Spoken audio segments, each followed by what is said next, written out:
Θα την καλησπερίσουμε την κυρία Αξιόγλου. Καλησπέρα σας, ευχαριστούμε πολύ για το χρόνο σας. Καλησπέρα, εγώ ευχαριστώ.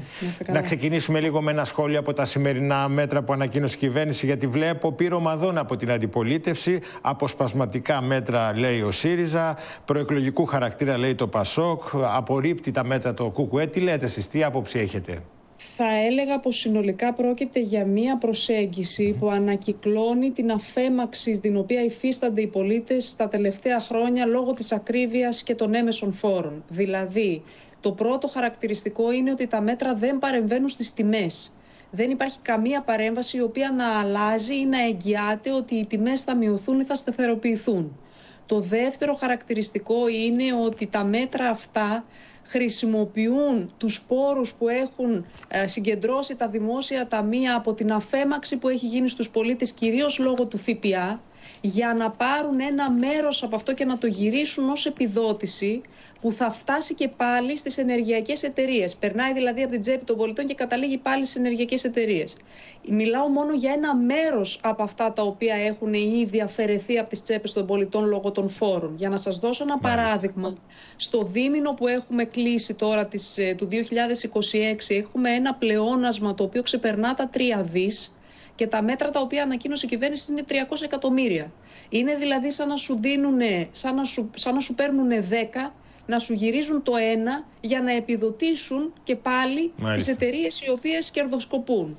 Και το τρίτο χαρακτηριστικό είναι ότι δεν κάνουν καμία παρέμβαση που επί της ουσίας να χάσουν αυτοί οι οποίοι τόσο καιρό έχουν υπερβάλλοντα κέρδη, δηλαδή οι ενεργειακές εταιρείες. Στην πραγματικότητα, με αυτό που έκανε πριν από λίγες μέρες ο κύριος Μητσοτάκης, βάζοντας το πλαφόν στο περιθώριο κέρδους, τους διασφάλισε ότι θα συνεχίσουν να έχουν τα κέρδη που έχουν και το 2025. Άρα δεν πληρώνουν αυτοί που έχουν, συνεχίζουν οι πολίτες να αφεμάσονται, δεν μειώνονται ούτε σταθεροποιούνται οι τιμές και οι όποιες επιδοτήσεις δεν είναι επί της ουσίας ανακουφιστικές. Γιατί για παράδειγμα, το fuel pass που δίνει, για να καταλάβει ένας πολίτης τώρα, δεν θα αρκεί ούτε για μισό γέμισμα το μήνα, για το τεπόζιτο στο αυτοκίνητό του.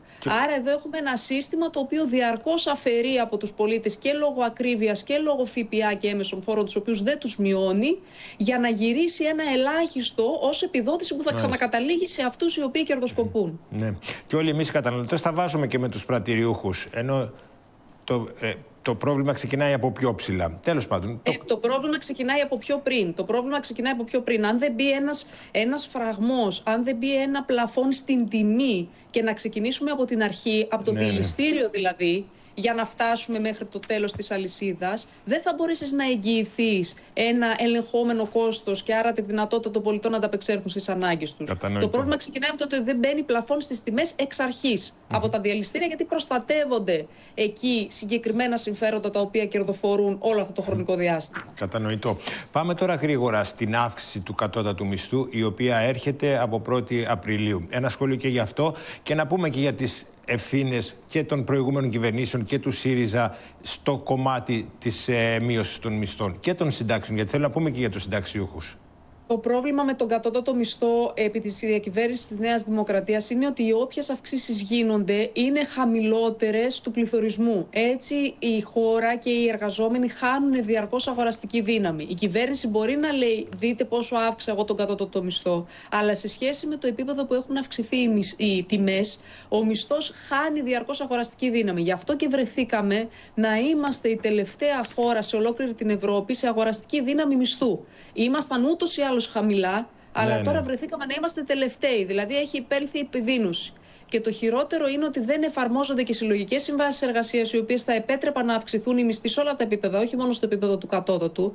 Και έτσι δεν μπορούν να πάρουν ανάσα οι μισθοί την ώρα που υπάρχει αυτό το ράλι τιμών. Και βλέπετε πώς με αυτήν την διπλή ενέργεια και μη ενέργεια, δηλαδή ότι δεν παρεμβαίνω στην αγορά να μειώσω τιμές, δεν ελέγχω την εσχροκέρδεια και ταυτόχρονα οι αυξήσεις που γίνονται στον κατώτατο μισθό δεν είναι επαρκείς, οδηγείται στο να διαλύεται η αγοραστική δύναμη των πολιτών και να μην μπορούν σήμερα να ανταπεξέλθουν η συντριπτική πλειονότητα ούτε στα στοιχειώδη. Όταν έχεις 8 στους 10 εργαζόμενους να παίρνουν κάτω από 1.000 ευρώ καθαρά, τι μπορεί να πληρώσει σήμερα κάποιος με λιγότερο από 1.000 ευρώ καθαρά? Ενίκιο, σούπερ μάρκετ. Και η ακρίβεια όλο και τον τρώει το μισθό. Αυτό είναι το πρόβλημα. Ότι διαρκώς τρώγεται η αγοραστική του δύναμη. Εκείνο που μου κάνει εντύπωση είναι ότι εγώ που εργάζομαι σε ένα υγιέστατο περιβάλλον, έτσι, και ο εργοδότης μου πληρώνει κανονικά τις εισφορές του. Μου αυξάνει εμένα τον μισθό, όμως οι εισφορές δεν μειώνονται, με αποτέλεσμα να προβληματίζει μια υγιής επιχείρηση, έτσι δεν είναι? Αυτό δεν μπορώ να καταλάβω. Αυτό το κόστος είναι ένα κόστος το οποίο συνεχώς απορροφάται από τις υγιείς, όπως λέτε εσείς, επιχειρήσεις, δηλαδή από τις επιχειρήσεις οι οποίες δηλώνουν κανονικά τους εργαζόμενους τους, πληρώνουν κανονικά τις ασφαλιστικές εισφορές. Το ζήτημα είναι ότι έτσι όπως έχει διαμορφωθεί η κατάσταση των πραγμάτων στην αγορά και στην εργασιακή πολιτική, και εσείς δεν μπορείτε να τα βγάλετε πέρα και η επιχείρησή σας προσπαθεί να είναι συνεπής, αλλά έχει έναν εργαζόμενο ο οποίος δεν μπορεί να ανταπεξέλθει στις βασικές του ανάγκες. Στο Υπουργείο δεν κοστίζει κάτι.